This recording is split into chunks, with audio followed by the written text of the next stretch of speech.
सुप्रभात बच्चों। आज की कक्षा में हम लोग हिंदी व्याकरण का अध्ययन करेंगे और उस हिंदी व्याकरण में हम लोग पाठ 23 जिसके अंतर्गत अनेक शब्दों के लिए एक शब्द दिया गया है, हम लोग आज उसी का अध्ययन करेंगे।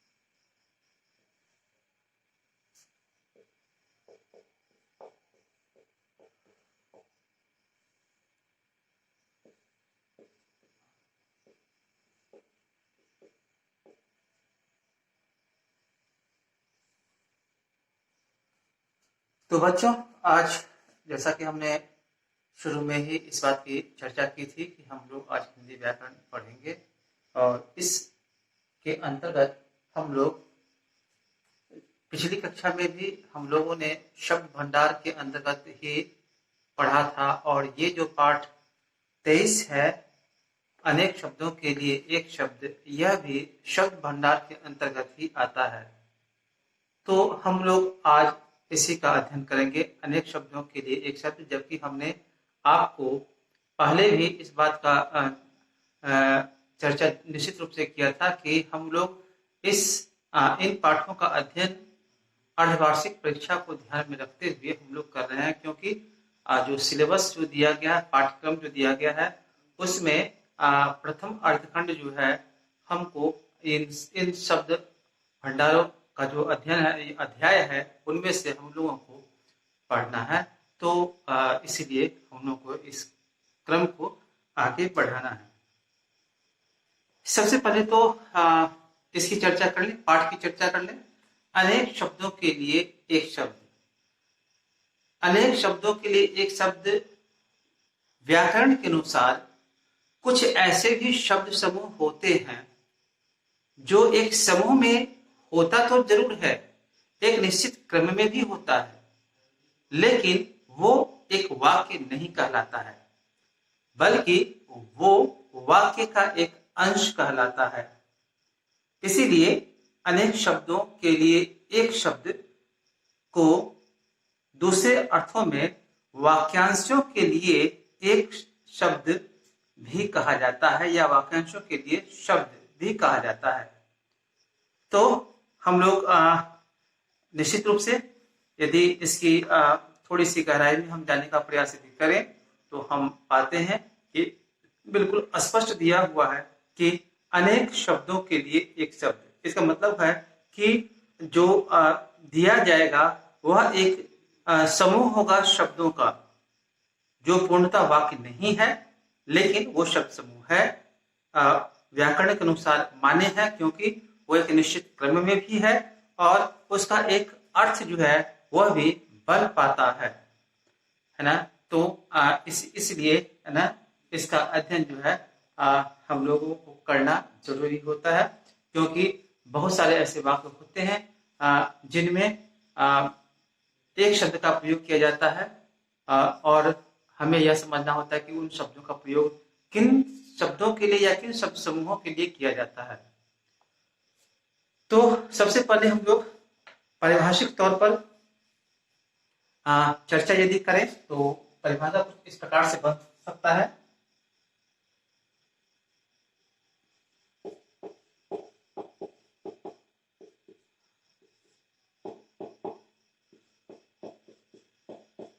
ऐसे शब्द समूह जो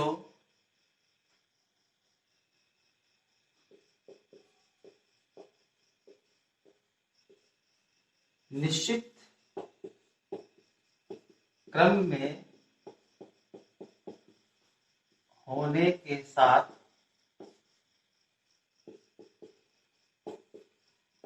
एक अर्थ की ओर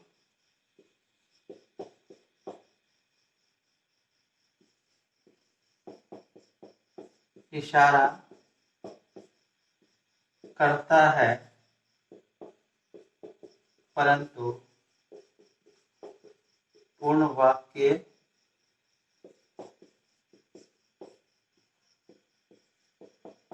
नहीं होता। उसके लिए एक शब्द बनाया जा सकता है, उसे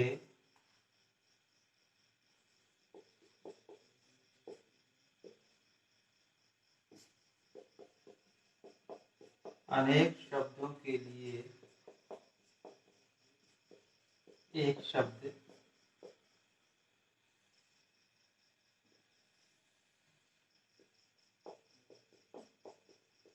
कहा जाता है।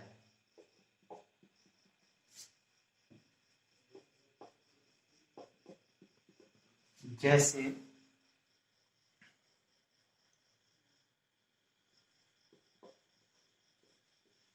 शरण में आया हुआ,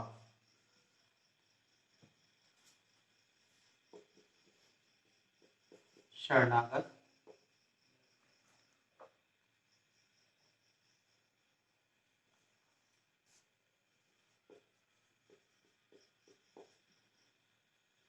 सुनने वाला,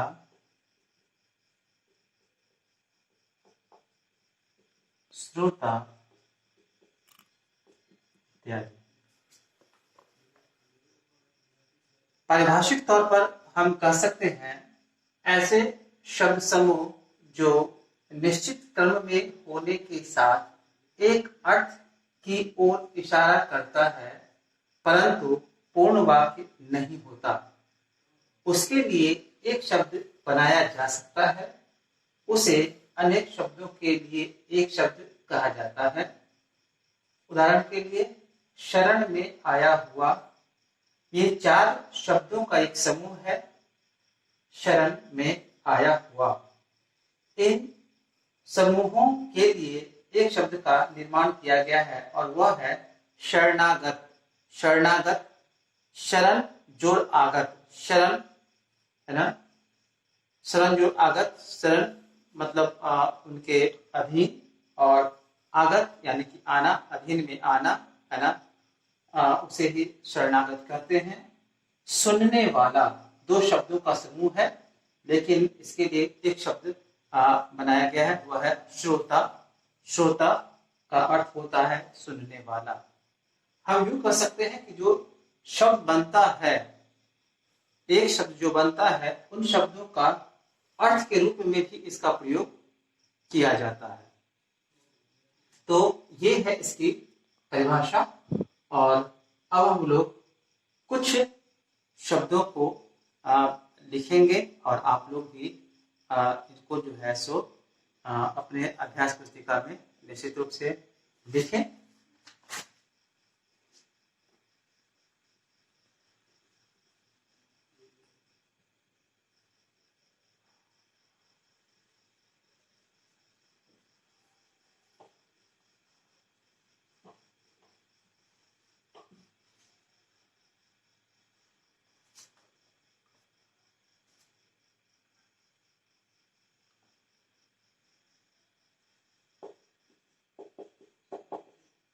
क्रम संख्या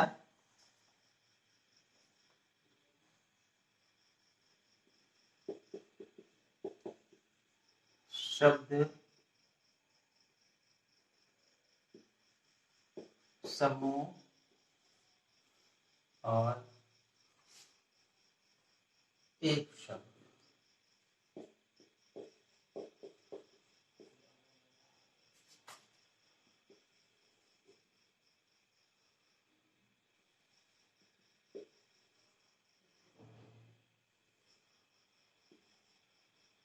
तो क्रम संख्या 1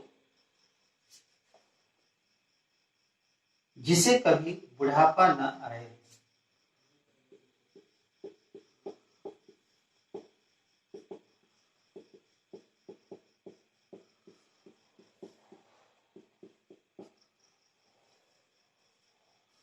इसके लिए एक शब्द है अजर।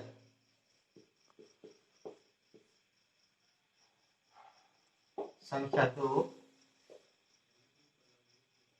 शरण में आया हुआ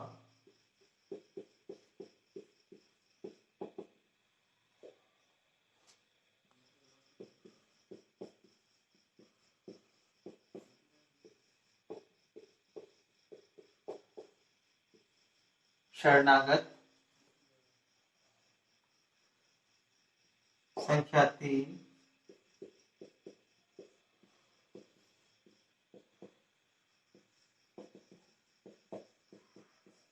तेज बुद्धि वाला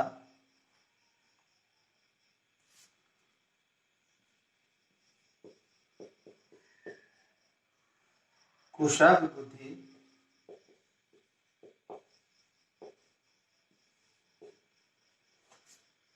संख्या 4,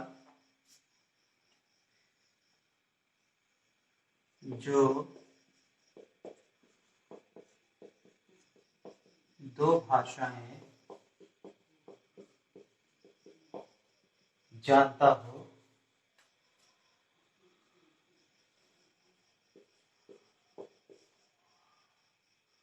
द्विभाषिया।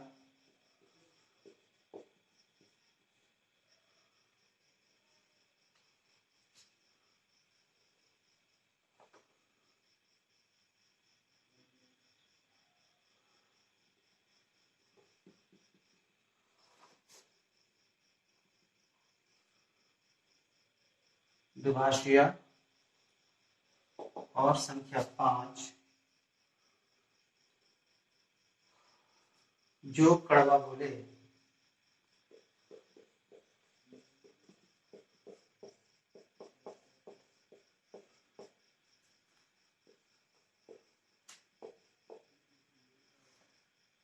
कटुभाषी। और इसी का ठीक विपरीत जो है, जो मीठा बोले, मृदुभाषी। तो इस प्रकार से शब्द समूह है जिसे कभी बुढ़ापा न आए, उसे अजर कहा जाता है। नंबर 2, शरण में आया हुआ, उन्हें शरणागत कहा जाता है। संख्या 3, तेज बुद्धि वाला, कुशाग्र बुद्धि। इसी प्रकार से संख्या 4, जो 2 भाषाएं जानता हो, दुभाषिया।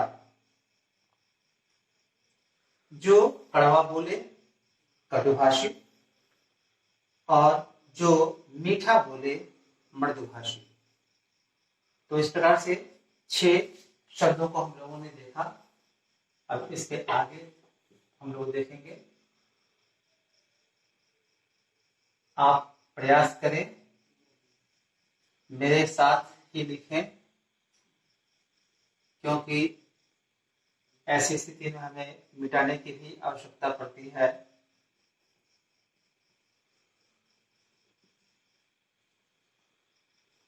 और जब आप नहीं लिख पाएंगे तो आप पीछे रह सकते हैं। हालांकि इस व्यवस्था में आपको ज्यादा दिक्कत नहीं होगी, लेकिन फिर भी प्रयास करना चाहिए। हम बराबर इन बातों को कक्षा में भी दोहराते रहते हैं। अगला है जिसे पराजित न किया जा सके। जिसे पराजित न किया जा सके।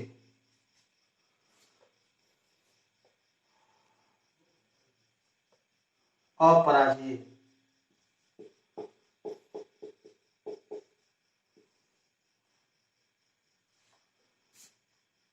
अगला है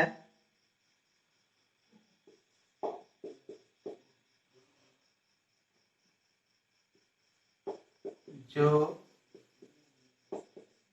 किसी का पक्ष न ले उन्हें कहा जाता है तटस्थ।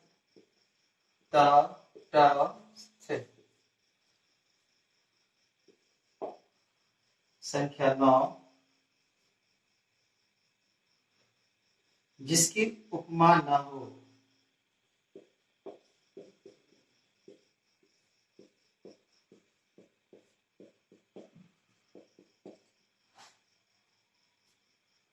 अनुपम।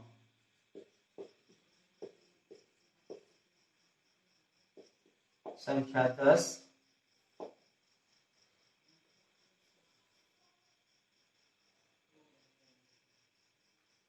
जो हर स्थान पर हो।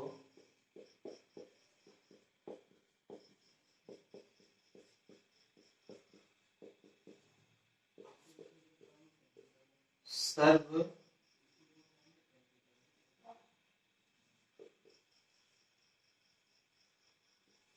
व्यापी।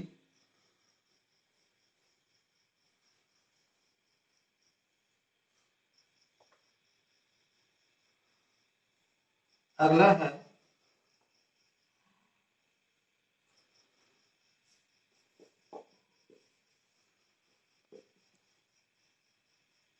युग का निर्माण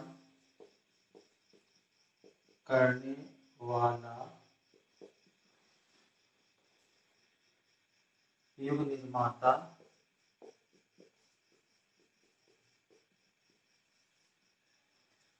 तो इस प्रकार से हम देखते हैं।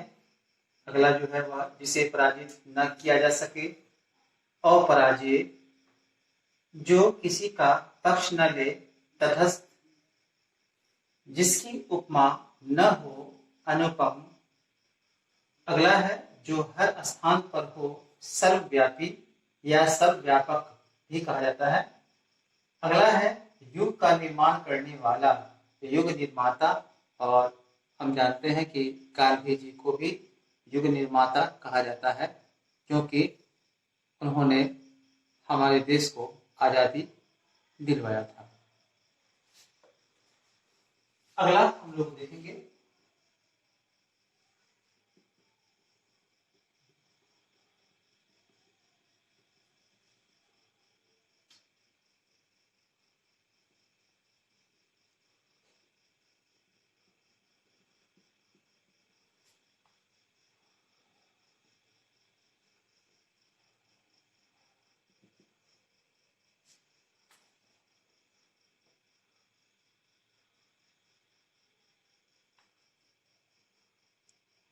अगला है संख्या 12,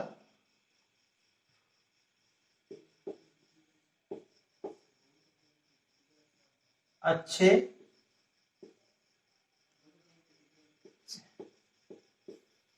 चरित्र वाला सच्चरित्र।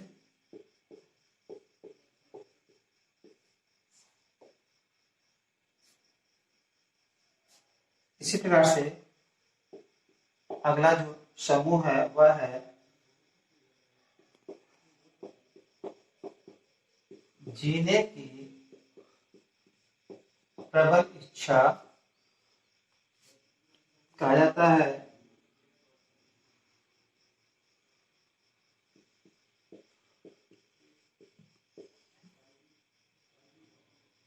जिजीविषा।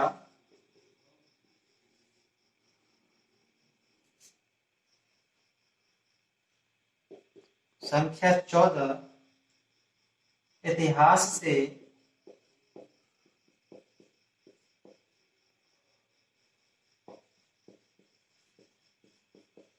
पूर्व का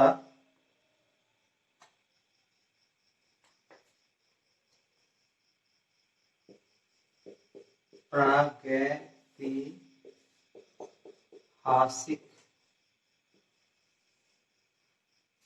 प्रागैतिहासिक यानी प्राग जोड़ इतिहास को जोड़ने के बाद प्रागैतिहासिक बनता है।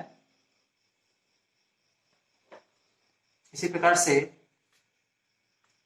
अगला शब्द है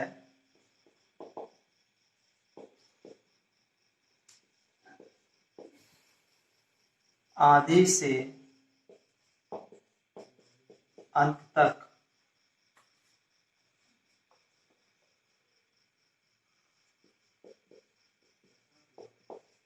आद्योपांत,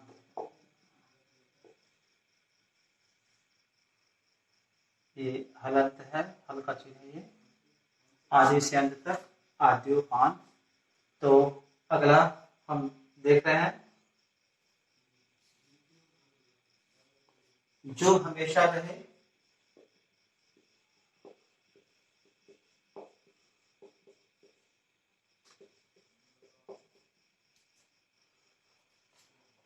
शाश्वत।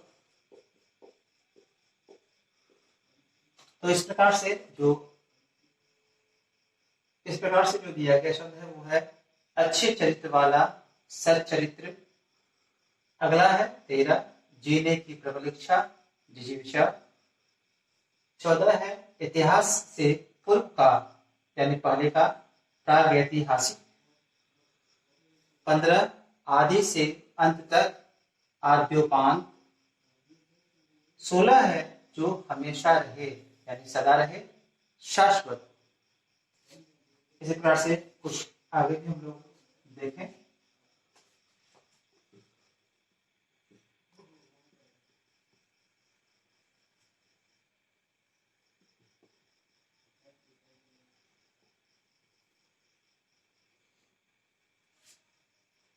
संख्या 17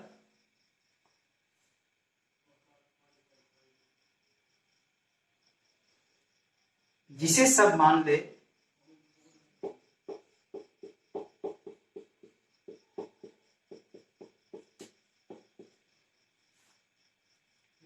सर्वसम्मत,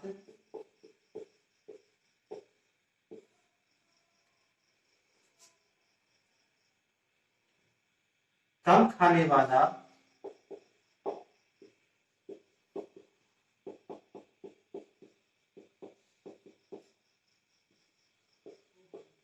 अल्पाहारी,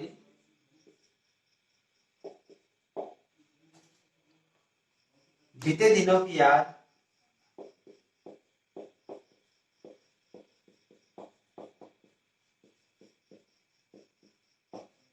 बीते दिनों की यादें,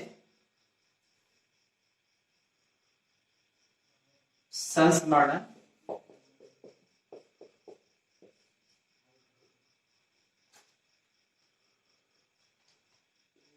संख्या 20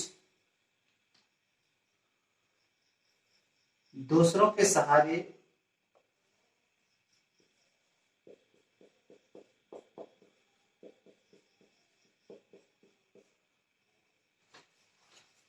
जीने वाला,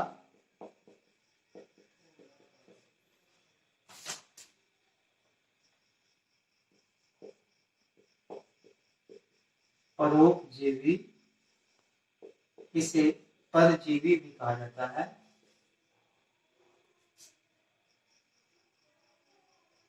तो हमने आपको 20 शब्द दिया, 20 शब्द दिया, और जबकि आपको इस पाठ के अंतर्गत 80 शब्द दिए गए हैं। उन 80 शब्दों में आपको 40, जो क्रम संख्या 40 है वहां तक आपको अध्ययन करना है। और हमने बीच बीच में से कुछ शब्द, जो शब्द समूह है उनको छांट करके हमने आपको यहाँ पर लिखवाया है।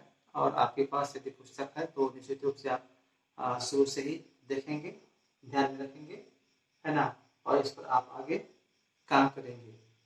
तो इस प्रकार से जो है सो हम देखते हैं कि 17 में है जिसे सब मान ले, सर्वसम्मत, कम खाने वाला, अल्पाहारी। हालांकि इसके लिए मिताहारी शब्द का भी प्रयोग किया जाता है। बीते दिनों की यादें, संस्मरण और दूसरों के सहारे जीने वाला परोपजीवी या परजीवी, जिसको कि अंग्रेजी में पैरासाइट कहा जाता है। तो इस पाठ में फिलहाल इतना ही, चूंकि हमने पहले भी कहा है कि ये जो है शब्द भंडार है और इसमें केवल आपको शब्दों का जो समूह है या शब्दों का जो संग्रह है, उन संग्रहों को आपको देखने को मिलेगा। और अब हम इस पाठ से कुछ प्रश्नोत्तर, उसको हम लोग थोड़ा सा अभ्यास में लाएं। आपके पास यदि पाठ्य पुस्तक है तो निश्चित रूप से आप पाठ्य पुस्तक में देख सकते हैं। प्रश्न संख्या 1 है यहाँ, आओ अभ्यास करें। और इसमें कुछ दिया गया है, पाठ के आधार पर ही शब्द समूह दिया गया है और आपको उसमें से जो है सो एक शब्द आपको बनाना है। तो दोनों ही बातें हो जाएगी, एक अभ्यास भी हो जाएगा और दोहराव जो है वह भी हो जाएगा। तो ये है प्रश्न संख्या 1, है ना।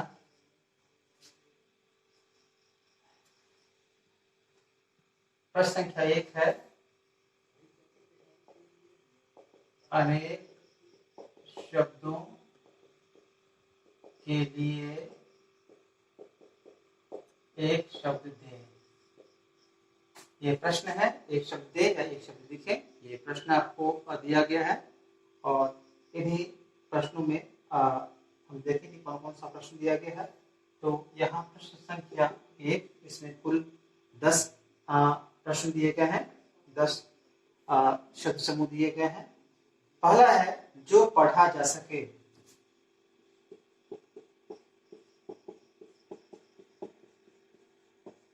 अब इसके लिए कौन सा शब्द होगा?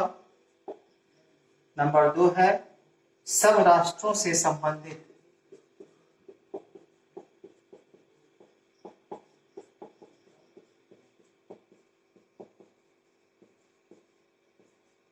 इसके लिए शब्द होगा कौन सा? 3 में है किसी की हंसी उड़ाना।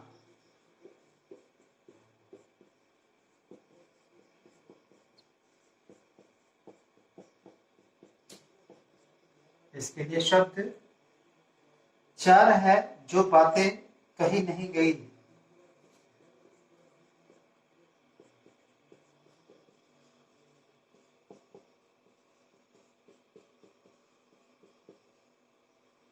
नंबर 5 है जो आंखों के सामने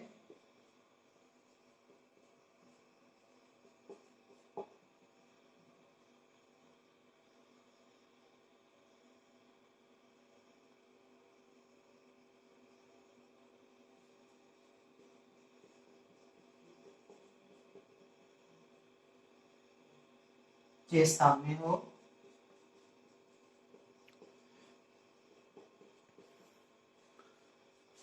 तो ये 5 प्रश्न आपको फिलहाल दिए गए हैं और इन 5 प्रश्नों में से आपको 5 प्रश्नों के लिए एक शब्द देना है। और चूंकि हमने आपको कहा भी है कि चूंकि ये पाठ का प्रश्न है तो निश्चित रूप से ये पाठ में जितने भी शब्द दिए गए हैं, 80 शब्द दिए गए हैं, वहां से निश्चित रूप से होगा, है ना।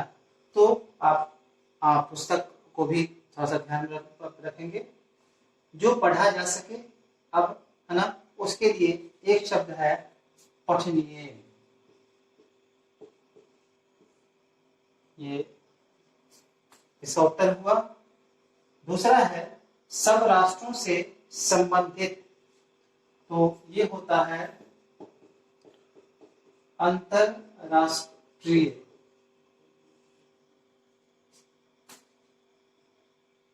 संख्या 3 है किसी की हंसी उड़ाना, तो इसके लिए है उपहास, जिसको कि हम लोग कहते हैं मजाक उड़ाना या खिल्ली उड़ाना, तो वही है उपहास।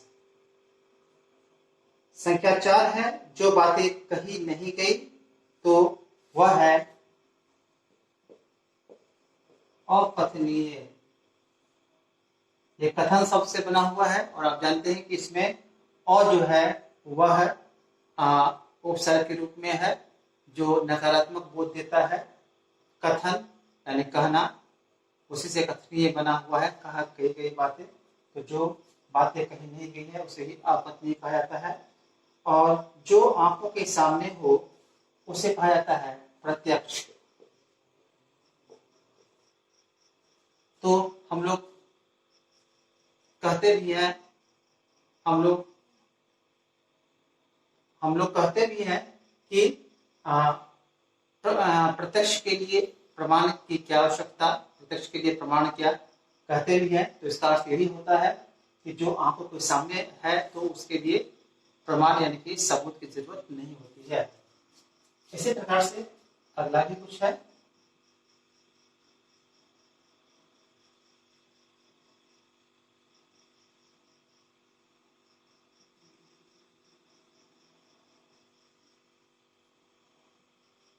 संख्या 6, जो सगा भाई हो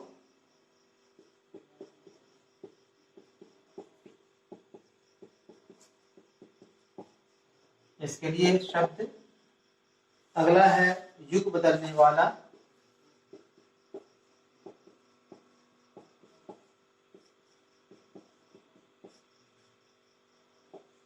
अगला है शरण में आया हुआ।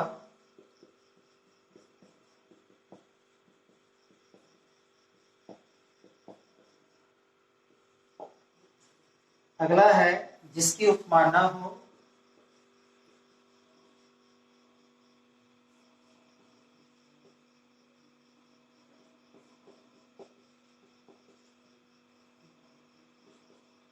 और अंतिम है देश का भ्रमण।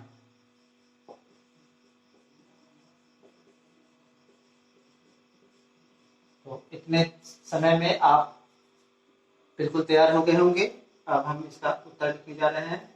जो सगा भाई हो उसे सहोदर कहा जाता है। युग बदलने वाला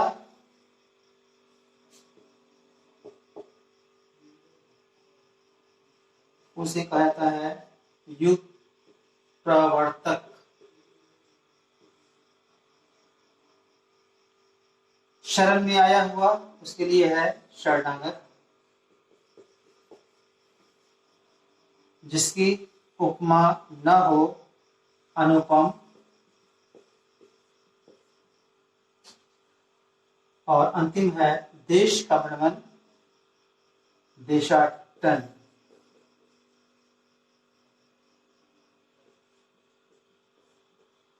तो इस प्रकार से अगला शब्द जो है जो सगा भाई हो, सगा भाइयों के लिए एक शब्द है सहोदर। अगला युग बदलने वाला, युग प्रवर्तक। 8वां शरण में आया हुआ उसे शरणागत कहा जाता है। 9वें जिसकी उपमा न हो अनुपम। और अंतिम है देश का भ्रमण यानी देशाटन। तो हमने एक का और भी थोड़ा सा अभ्यास किया था जो कि हम मौखिक तौर पर हम चर्चा कर देते हैं। नीचे लिखे प्रश्न संख्या ये 3 है। नीचे लिखे वाक्य पढ़कर उसे मूल भाव के रूप में शब्द लिखें। जैसे आजकल आकाश चुम्बने वाला भवन बनने लगे हैं। तो आकाश चुम्बने वाला भवन जो होता है वह आकाश चुम्बने वाला उसको कहा जाता है गगनचुंबी। उसी प्रकार से सेठ रामलाल की समाज में बहुत इज्जत है। तो बहुत इज्जत जिससे भी मिलता हो है या जो बहुत ही ये होता है उसको कहा जाता है इज्जतदार या प्रतिष्ठित। उसी प्रकार से इस जमीन पर कुछ पैदा नहीं होता। तो स्वाभाविक है कि जिस जमीन पर कुछ पैदा नहीं होता हम आप सभी जानते हैं वो बंजर कहलाता है, बंजर भूमि। उसी प्रकार से यह पत्रिका हर 3 महीने में एक बार छपती है। तो जो 3 महीने पर एक बार कोई काम होता है उसको कहा जाता है त्रैमासिक या तिमाही। उसी प्रकार से इस दीवार को भेदा नहीं जा सकता तो उसे अभेद कहा जाता है। दादाजी बहुत कम खाते हैं तो कम खाने वाले को अल्पाहारी कहा जाता है या मिताहारी, जिसकी हम चर्चा हमने किया था। अनुज के ने अपना ऋण चुका दिया तो जो ऋण चुकाता है उसे उऋण कहते हैं। और उसी प्रकार से अंकुर की बुद्धि बहुत तेज है, तो तेज बुद्धि वाला जो होता है उसे कहते हैं कुशाग्र बुद्धि। और उसी प्रकार से वह मूल ग्रंथ हाथ से लिखा गया, तो हाथ से लिखा गया, हाथ से जो भी चीज लिखा जाता है उसे हस्तलिपि कहा जाता है। तो ये भी आपके अभ्यास में है। तो इस प्रकार से मैं समझता हूं कि आज की कक्षा में निश्चित रूप से आप लोगों ने अनेक शब्दों के लिए एक शब्दों के विषय में जानकारी प्राप्त की। ये केवल इतना ही नहीं है, और भी सारा है। आप जब पुस्तक को देखेंगे तो निश्चित रूप से आप इसका अध्ययन करेंगे, और आपको अध्ययन करना ही है। तो इन्हीं शब्दों के साथ आज की कक्षा मैं यही समाप्त करता हूं, और उम्मीद करता हूं कि आप घर पर इसका अच्छे ढंग से अभ्यास करेंगे, एक बार नहीं बार बार। चूंकि आप कॉपी पर भी इसको लिखेंगे तो स्वाभाविक है कि वो अभ्यास में होगा। धन्यवाद।